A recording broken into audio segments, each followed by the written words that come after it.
thanks very much for holding this hearing. Obviously, we're looking at a very large number of traffic deaths this year. Congestion is worse than ever, and the question is, how much will new technologies be able to address these concerns, both the fatalities and the congestion?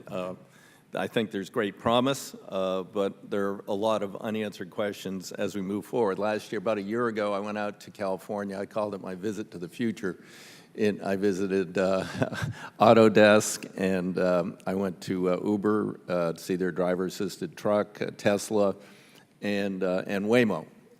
And it was pretty extraordinary, particularly not plugging anybody here, but the Waymo at Mountain View at near rush hour with construction and all sorts of, the driver never even got close to touching the wheel. It was an extraordinary experience, and I can see where these technologies could both facilitate dealing with congestion. You get frustrated sitting at traffic lights when the jerk in front of you is on the cell phone and didn't see the light change. The cars will take care of those problems in the future.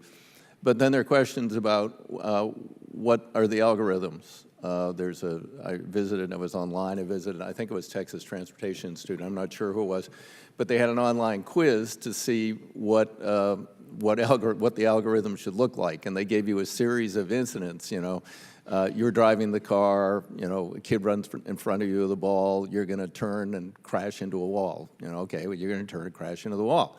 Another one is you just saw some guy mug somebody, he's running across the street with his purse, you can turn and crash into the wall, you can run over the mugger. What are you going to choose? Well, I chose run over the mugger. So, but I mean, what are the algorithms going to be? So it was an interesting test, and at the end they showed what the history was. And then the question of sort of where we are today, which is it's all voluntary, it's all based in the innovation that's going forward, which I think with a new technology is appropriate, but at some point it has to be integrated into the national system. And if it's going to be integrated into a uniform national system, at some point the government is going to have to be involved in setting some regulation dealing with the industry. We don't want to end up with things that are incompatible with one another. I was on Homeland for so many years, and we never, I don't even think they've still gotten to totally, I'm trying to remember the word, but I mean integrated communication systems, compatibility.